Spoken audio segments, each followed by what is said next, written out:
I want to take a few minutes of your time this morning to remind you that Moses is dead. This is one of the first things that Joshua does as he is tasked with leading the children of Israel to the next chapter of their life, which is a very important development because so often we can become attached to what's familiar. Because God is in the business of movement, taking us from one place to the other, because he realizes that where you are today is not where you will be tomorrow. He will not allow us to be comfortable. He tells Israel through Joshua, stop crying because we got work to do. It's time to move on. I hope this message is a blessing for you and your family this morning. Psalm 139 is certainly one of the palatial psalm in all of the Psalter. It is also one of the most affluent theologically. Considered simultaneously is the exposition of the greatness of God and the human experience. This monograph belongs to David, and as often as he does so, David's experience is our point of compass. At this occasion, the wonder of David's mind is the sizable deific nature of God's reach. David wants to understand the plenitude of God. He wants to understand the comprehensiveness of God. And if we were to depend on the presentation of verse 16, obviously that inducement soon became debilitating because David concedes, these thoughts are too amazing for my head, that before any of my days, you numbered them in your book. What that means is this. It means that every directive that God gives us is with the future in mind.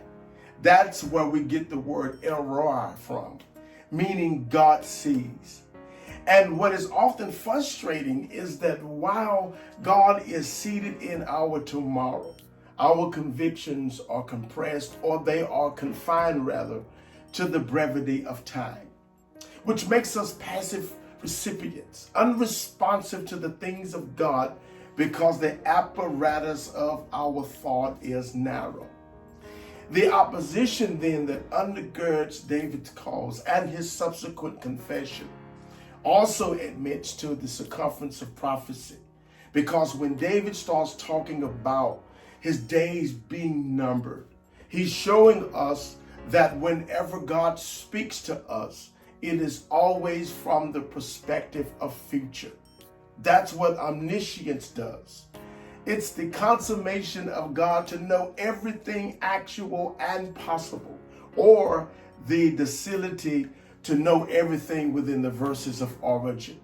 This is why Jesus adverts himself as Alpha and Omega. In our English parlance, that would be compatible to your announcing yourself as A to Z. But when David shares this dissertation, he does so having prophetic content in mind, because whenever you talk as in future, that is a prophetic admission. Words such as, and it shall come to pass by this time tomorrow, before one of them came to be, for I know the plans I have for thee, but for the joy that was set before him. If I ascend up into heaven, if I take the wings of the morning, if I make my bed in hell. The language of prophecy is a dimension of the spirit where God deliberates from an eventual place. It's a dimension of the spirit where the inevitable is transferred. A dimension of the spirit where the revealed is declared. It's the ensconcing of God to prognosticate providence. Prophecy is the only one thing that speaks to every measure of your being. And you have to know that when prophecy is spoken over you, it is simply God reminiscing. It's an issue of the past. How do we arrive at this point? It's because prophecy is only relevant after God has decided a thing. What's amazing is that when God looks at you, looks at me, he doesn't draw conclusions at that point. When he looks at man, when he looks at the cosmos, he didn't just form an opinion or establish a rule. He did not just commit himself or fix upon a plan, but embedded in the creational processes of eternity past, the conceptions of God's thoughts were realized and DNA structures were then put in place. That means this: what justifies our existence is the fact that God finished it first, and today here we are. The Jeremiah record admits the same. Before I formed thee in the belly, I knew you. And so the understanding is that the word of God and the plan of God is always progressive. The word of God and the plan of God is always movable, because should the Lord say anything to us about any one subject, the idea is to call us from a place to a place.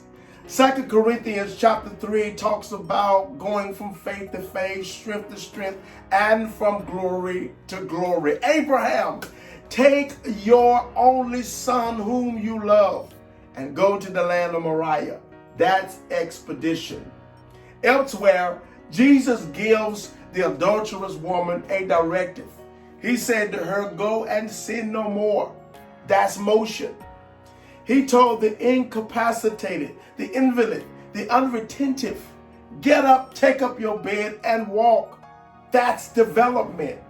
He told the woman having the issue of blood, go in peace. That's function. He told his disciples, take up your cross and follow me. That's reaction. He told one of the criminals on the cross, today you will be with me in paradise. That's liveliness. He told Peter, James, and John, I'll make you fishers of men. That's edification. Whenever God confers with his people, it is always forward. It is always accelerating. And it always has to do with future. And the only time your past is heightened, it is so that you can continue, so that you can go forth, so that you would be elevated, so that you could conquer.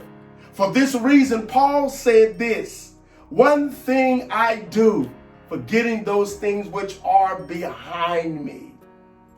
You have to understand that your assignment will never be the return of what you just came out of, because that belongs to your testimony. But what your assignment looks like is your being where you are supposed to be on time.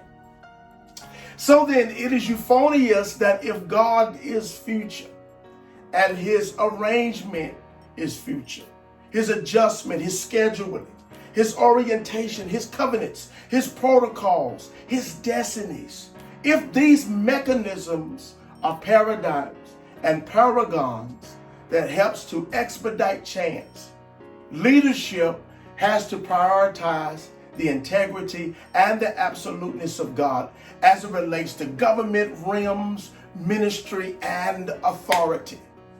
This is what it meant when Jeremiah records, I will give you pastors according to mine heart, and they will feed you in an accelerating way, because they will give you two things. They will give you knowledge, which is theoretical understanding of a subject. And number two, they will give you understanding, which is the ability to know differently. What's worth plaudits is to be respected of guidance. They can not only speak prophetically, but guidance who can see futuristically, and guidance that understands the relationship between height and distraction. The Bible said, when the righteous increase, the people rejoice. But when the wicked rule, the people groan. There's a groan in the church because we have no vision. There's a groan in the church because we have no administration. There's a groan in the church because we have no direction, no elevation, and no sublimity to reach the pinnacle of greatness or the zenith of victory. I call into question the lackluster of men and women of God who refuses to look beyond yesterday. Men and women of God who refuse to look beyond antiquity. Because that defiance, that boycotting will sentence you to the distraction of cycles, the wandering of nowhere, the meandering of ordinary, the roving of mediocrity. This is why the church scarcely embraces its vision, its innovative way. Here is what I believe. I believe that God is calling us to the mountain. I believe that God is calling us to refreshing springs. He is calling us to a large place. I believe God is calling us to the ridge of excellency. He is calling us to a higher place of praise. I believe within my heart that God is calling us to a place of accountability. And when Israel needed a pattern, when Israel needed a reference, when Israel needed an object, God raised up Moses, a Hebrew prophet, who by the time we get to Mount Sinai, God gives him a glimpse of the future. The proficiency of Moses is worth emulating because in chapter 20 of the book of Exodus, Moses, you'll notice, accelerates upward.